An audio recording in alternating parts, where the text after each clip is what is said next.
Hello दोस्तों। तो आज हम पाइल्स, फिशर और फिस्टुला के बारे में बात करने वाले हैं। आजकल ये आम हो गया है कि हमारी लाइफस्टाइल ही ऐसी हो गई है, पूरा दिन बैठे रहना, ऑफिस वर्क करते रहना। हमारा वजन भी ज्यादा बढ़ा हुआ रहता है, खान पान में हम सही से ध्यान नहीं दे पाते हैं और उस वजह से पेट की समस्याएं ज्यादा बढ़ने लगती है, जैसे कि कॉन्स्टिपेशन ज्यादा होने लगता है, अपच रहने लगता है, गैस, ब्लोटिंग, ये सारी चीजें होने लगती है। तो उसी वजह से कि हमें पाइल्स फिशर या फिस्टुला यानी कि बवासीर फिशर या फिर भगंदर जैसी बीमारी होने लगती है। और आजकल लोग हैं वो कहने में भी शर्माते हैं और दूसरों को बताते भी नहीं है, यहाँ तक डॉक्टर को भी दिखाने नहीं जाते हैं। जब ये तकलीफ बहुत ज्यादा बढ़ जाती है तब डॉक्टर को जाके वो बताते हैं और तब बहुत ज्यादा देर हो चुकी होती है और बाद में उसको सर्जरी की तरफ जाना पड़ता है। और आधे से ज्यादा लोगों को तो पता ही नहीं है कि इन तीनों में डिफरेंस क्या है, बवासीर क्या है, फिशर क्या है और फिस्टुला यानी कि भगंदर क्या है। तो आज इस वीडियो में हम पाइल्स, फिशर और फिस्टुला तीनों के बारे में हम डिफरेंशिएट करेंगे कि किस चीज में क्या होता है। तो आइए शुरू करते हैं। तो सबसे पहले हम पाइल्स के बारे में समझते हैं।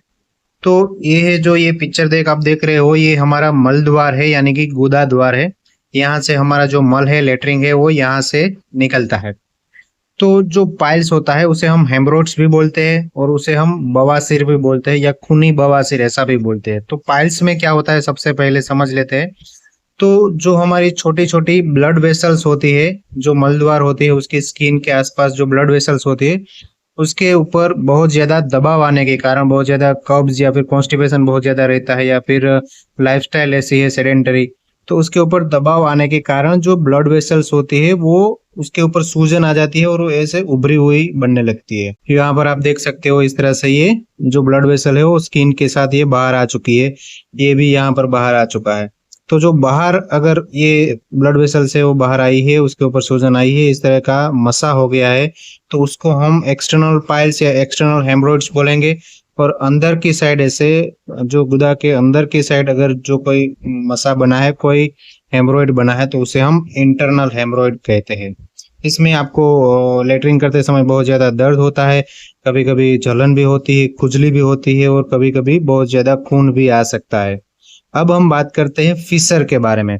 तो ये जो इमेज देख रहे हो वो फिशर की इमेज है। इसमें क्या होता है कि बहुत ज्यादा कॉन्स्टिपेशन या कब्ज रहने की वजह से हमारा जो मल है वो एकदम सख्त हो जाता है, हार्ड हो जाता है। तो उस वजह से क्या होगा कि जो अंदर की दीवार है वो छिल जाती है, उसमें चीरा लग जाता है, ऐसे कट लग जाता है। तो उस वजह से इसमें भी बहुत ज्यादा दर्द, जलन या फिर खून आ सकता है। अब हम समझते हैं फिस्टुला के बारे में। तो फिस्टुला में क्या होता है, ये जैसे कि हमारा मल द्वार है और फिस्टुला में एक तरह का, फिस्टुला का मतलब ही होता है ट्यूब या फिर ट्रैक।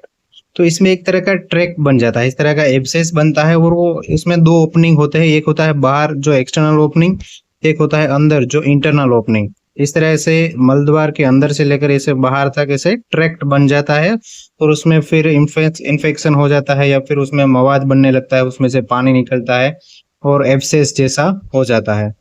तो इसमें भी दर्द होगा, लेकिन खून ज्यादातर इसमें नहीं निकलता है, इसमें से मवाद कभी कभी निकलता है, पानी जैसा निकलता है और खुजली भी इसमें कम ही रहती है। तो ये तीनों डिफरेंस है। जैसे कि ये जो हेमरोइड्स है, इसमें जो खून की नसें है उसके ऊपर सूजन के कारण से मसे बन जाते हैं। जो फिशर है उसमें से चीरा लग जाता है और जो फिस्टुला होता है उसमें सा ट्रैक्ट बन जाता है।